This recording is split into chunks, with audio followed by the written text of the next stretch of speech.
C'est bien sûr un plaisir de me présenter parce que je ne suis pas vraiment Lone. Je suis sans doute un des produits rares qui n'a été ni louveteau ni scout chez les Lones. J'ai été louveteau et scout ailleurs et j'ai même été scout éclaireur dans une petite paroisse de Woluwe et Saint-Pierre.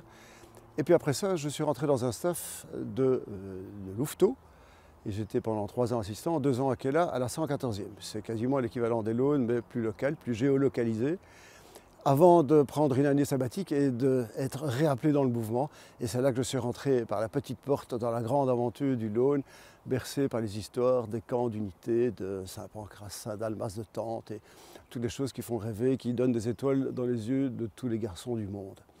Et donc je suis arrivé chez les Lones relativement tard parce que j'étais assistant 1 an, puis directement 2 ans chef de troupe, avant de faire mon service militaire chez les Paras et de revenir comme responsable des troupes après ça pendant 2 ans. Avant, tous les mandats étaient de 2 ans. C'est durant ce mandat de 2 ans que j'ai eu l'occasion, parce que ça me semblait être un besoin criant, mais on y reviendra sans doute, de pouvoir écrire une méthode et de pouvoir coucher par écrit les spécificités du monde Lone, sachant que c'était une unité de scout 12-17 et que c'est quelque chose que je n'avais pas vécu et qui était relativement rare dans les années 80, au début des années 80 en tout cas. Je rajoute que la seule autre unité qui était des scouts de 12-17 à Bruxelles était Saint-Michel et que j'ai fait 12 ans à Saint-Michel, donc ça me parlait 2 fois. Je n'ai pas été totémisé par les Lones, donc ça se faisait relativement jeune, on avait 13 ans ou 14 ans. Mon totem c'est Fennec et le Kali qui est absolument magnifique parce qu'il reste d'actualité 50 ans après, est à l'emporte-pièce. À l'emporte-pièce, c'est assez particulier et c'est une des premières fois qu'on donnait un Kali qui ne soit pas un qualificatif. Après ça, ça a évolué bien sûr. Le gros avantage du scoutisme d'une façon générale, et c'est ça la vista de Baden-Powell, c'est de faire appel à un idéal, c'est espérer au-delà, espérer plus loin. Et que donc le scoutisme nous dit que non seulement il faut vivre avec ceux qui nous entourent, mais nous dit également qu'il faut vivre avec ceux qui nous entourent. Et ça s'inscrit dans un programme où on ne le découvre pas tout seul, mais on le découvre tous ensemble avec des gens qui ne sont pas de la même famille, qui ne sont pas de la même classe, donc avec toutes les différences d'âge qui n'existent pas dans une classe par exemple, ou dans une école. On vit quelque chose hors de l'ordinaire avec des gens qui ont entre le même âge et 4 ou 5 ou 6 ans de plus. Et ça, c'est une richesse et une force qui n'existe nulle part ailleurs. En fait, le scoutisme est un idéal, mais ce qu'il propose est irremplaçable. À l'heure actuelle, il n'y a rien d'autre qui le vaut. Mais le succès, c'est d'abord le nombre. C'est-à-dire que quand on est jeune, quand on a 15 ans ou quand on a 18 après, s'il y a 1000 scouts Lones, eh bien, il y a 1000 échos de ce qui se passe chez les Lones. Tandis que dans une petite unité plus régionale, plus paroissiale, ben, il n'y a que 40 personnes qui pourront relater le grand camp s'il a lieu. Donc ça crée une part d'aventure. Et tout le monde, bien sûr, met en avant ses souvenirs un peu valorisants et des choses un peu extraordinaires. Et donc si c'est relayé 1000 fois, eh bien, forcément, ça a un poids terrible. Quand j'ai entendu parler des Lones pour la première fois, j'avais 18 ans. Mais tout était rêve, tout était mirage. Et on se demandait comment est-ce qu'ils ont créé ce mirage. Eh bien, ils ont pu, selon moi, créer ce mirage parce que certains ont découvert qu'il fallait absolument offrir l'aventure et sortir du carcan habituel, oser des idées neuves. Quand on pense à un camp itinérant en radeau, c'est clair que ce n'est pas à la portée de n'importe quelle unité, et c'est clair que ça fait rêver tout le monde, c'est clair qu'il y a des petites chairs de poule qui se hérissent un peu partout, parce que c'est ça l'aventure du Lone. Tant qu'il y aura des chefs et des encadrants qui pourront continuer à offrir ce supplément d'aventure, ce supplément d'âme, qui s'inscrit peut-être à contre-courant de la logique moderne, tant qu'il y en aura, l'histoire des Lones restera une histoire magique. Et elle percole plus que dans toutes les autres unités, par raison du nombre notamment. Donc, exactement, pour savoir ce qui fait l'histoire du Lone, ce qui fait l'histoire de son succès et le fait qu'il grandit et il croît en nombre, en fait, de nouveau, ce n'est pas du tout un miracle. Et je suis persuadé que tous les anciens louveteaux, les anciens scouts, qui ont apprécié le monde du scoutisme vécu chez les Lones, on se dit, tiens, ce sont des choses importantes que moi aussi, comme vous venez de le dire, moi aussi, j'aimerais que mes enfants le partagent. Avant, il y avait des traditions, par exemple, chez les militaires, en disant on est tous des guides, on est tous des lanciers, eh bien, c'était très bien. Le père et le fils vivent la même chose. c'est très motivant pour le père et c'est très rassurant pour le fils. Et donc, la seule chose qui permet encore de le faire maintenant est principalement les Launes, parce que ce qu'on a vécu est fort et on espère que nos enfants le vivent également de manière forte. Donc, c'est un aller-retour entre le père et le fils. Et si l'histoire a 100 ans, c'est que cet aller-retour s'est déjà produit à 5 générations. Et donc ça renforce le socle. Ça renforce l'idée qu'il y a un certain nombre de choses qui ne peuvent pas bouger, qui ne peuvent pas subir de mutation. Par exemple, le recours, l'appel à la foi. Le fait qu'il n'y ait pas de mixité envisagée. C'est une richesse hallucinante. Maintenant, ça paraît un peu curieux, mais quand moi j'étais louveteau au scout, on n'envisageait pas de mouvement mixte. Tandis que maintenant, on envisage surtout le contraire. Or, l'histoire que les mecs se racontent entre eux ne sont pas les mêmes que dès l'instant où il y a une fille en présence. Donc, l'ensemble de ces petites choses, les allers-retours entre la valeur que le père essaie d'inculquer et que le fils a envie de reconnaître en son père, tout ça s'est reproduit déjà suffisamment de fois pour que ça continue à croître, en tout cas encore 2 générations, même en roue libre. Et c'est là que j'en viens au problème de la tradition. Je suis un grand traditionnaliste, donc il ne faut pas se méprendre sur mon propos. Mais la tradition, il ne faut pas la confondre avec l'ornière. Il faut garder le souffle de l'aventure. Si on reste dans ce qu'a fait le précédent, ou dans ce qu'a fait celui 2 ans avant, ou ce qu'on a connu, nous, 5 ans avant, le Laune n'évolue plus. Or, l'évolution est la base nécessaire pour remettre du souffle. Le souffle, c'est un vent nouveau, quoi. Donc ce vent nouveau, il est présent, mais est-il assez développé? Est-ce qu'on le pousse suffisamment? Avant, un akela ou un chef de troupe avait 2 ans, grosso modo, pour mettre sa griffe. Maintenant, il n'a plus qu'1 an. Et pendant cette année, il ne sait pas tout faire.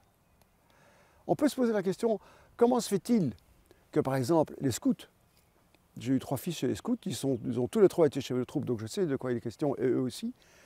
Comment est-ce que les réunions sont toujours aussi bof? Comment se fait-il que cette ornière-là n'a pas été évacuée? Comment est-ce qu'on a l'impression de semer dans le désert dès qu'il s'agit d'une nouvelle idée pour faire les réunions? Mais ça, c'est un souffle qui doit sortir. Je ne dis pas qu'il doit l'être l'année prochaine, mais qui doit, dans les 10 années à venir, montrer que les Launes ont inventé autre chose. Mais je suis sûr qu'ils vont le faire. Mais je ne sais pas comment, mais je suis sûr qu'ils vont le faire. Comme je l'exprimais au début, mon histoire chez les Launes est relativement réduite parce que je suis rentré chez les Launes à 23 ans. Donc je ne peux forcément pas avoir entendu ou entendu relater les 12 ans qui sont la carrière habituellement d'un Laune. Donc mon histoire est plus limitée. Par contre, ce n'est pas seulement des personnages incroyables que j'ai rencontrés, mais c'est des gens qui avaient envie de marquer les Launes. Je vous donne un bête exemple. Non, il n'est pas bête, il est même au contraire très impressionnant. Henri Vizard était responsable des troupes, il y a un camp d'unité en 82. Il avait décidé qu'à la fin, il était seul responsable des troupes, seul. Il écrivait le Laune News toute la nuit, parce ça n'existait pas, il renéotypait, hein, donc il allait avec sa machine et renéotypait. Et il avait pris le pari qu'au rassemblement final, il allait pouvoir dire au revoir à chacun des scouts, ils étaient 400 à l'époque, par son prénom. Est-ce que Henri Vizard est un type incroyable? Je suis sûr que c'est un type incroyable. Mais je crois aussi que c'est un type qui avait des idées et un idéal. Il avait une foi. Et en fait, son passage comme responsable des troupes fait de lui directement un vrai chef, un modèle d'inspiration. Parce qu'il a une idée, saugrenu, on s'en fout, mais il a une idée, il est allé jusqu'au bout de son idée.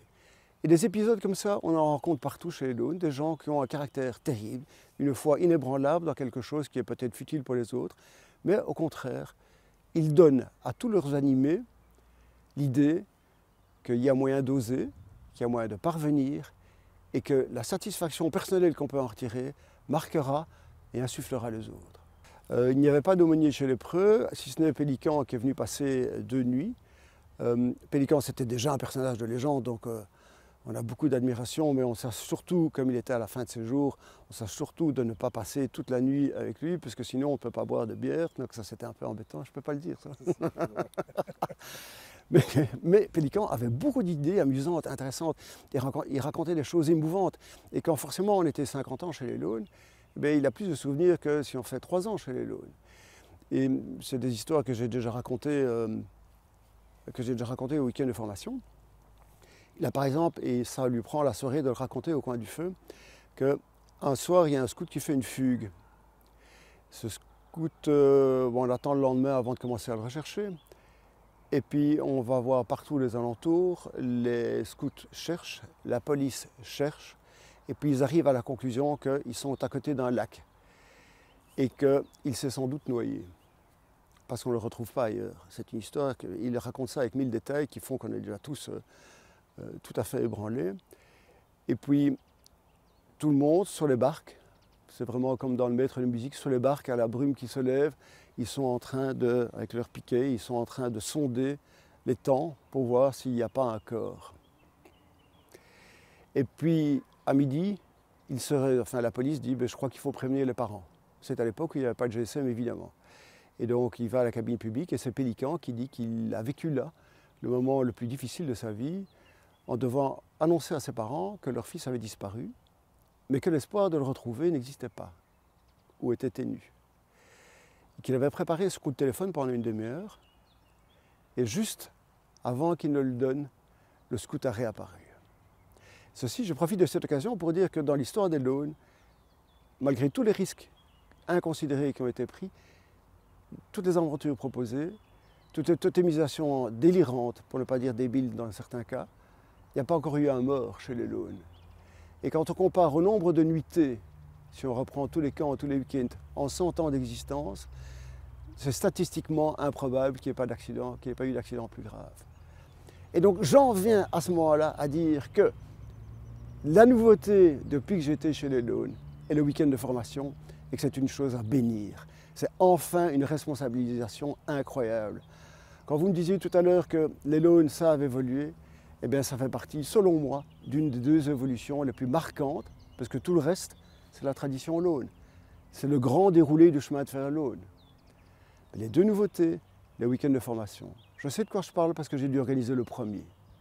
Parce que c'est quand j'étais responsable de troupe qu'on était rejoint par là, nous avons rejoint la FSC à l'époque. Est-ce que l'histoire des Launes est marquante? Je ne sais pas si c'est l'histoire des Launes qui est marquante, mais il est évident, à 62 ans, que je peux dire, dans les 5 premières phrases où je rencontre quelqu'un, il y a des chances qu'il ait été dans le mouvement où celui-là n'a certainement pas été.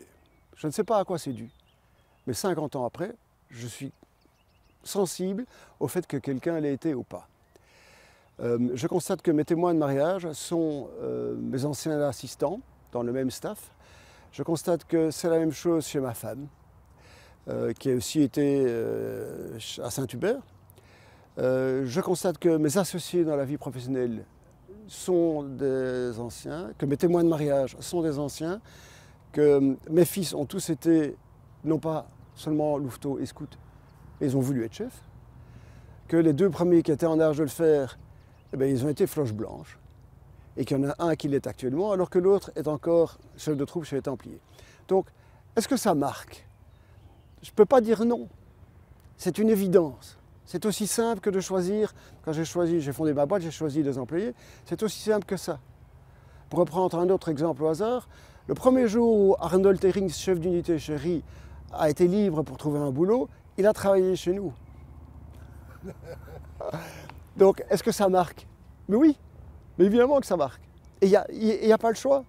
Et d'ailleurs, si on est tous ici, c'est pas seulement parce qu'on est des anciens Launes, c'est parce qu'on a eu, malgré les Launes et un socle commun, on a pu se développer à gauche et à droite. Et qu'on revient tous aussi facilement ici pour témoigner et consacrer un dimanche de mai à ce genre d'interview, ce genre de témoignage. Oui, j'ai un souhait pour les Launes. J'ai un souhait pour les Launes. Ce n'est même pas un souci, mais c'était un gros souhait. Baden-Powell disait toujours « ask the boy ». Donc, quoi qu'il arrive, le chef ne doit pas définir tout, mais il doit savoir ce que souhaite son animé. Parce qu'il doit avoir confiance dans celui-là. C'est le grand optimisme du monde.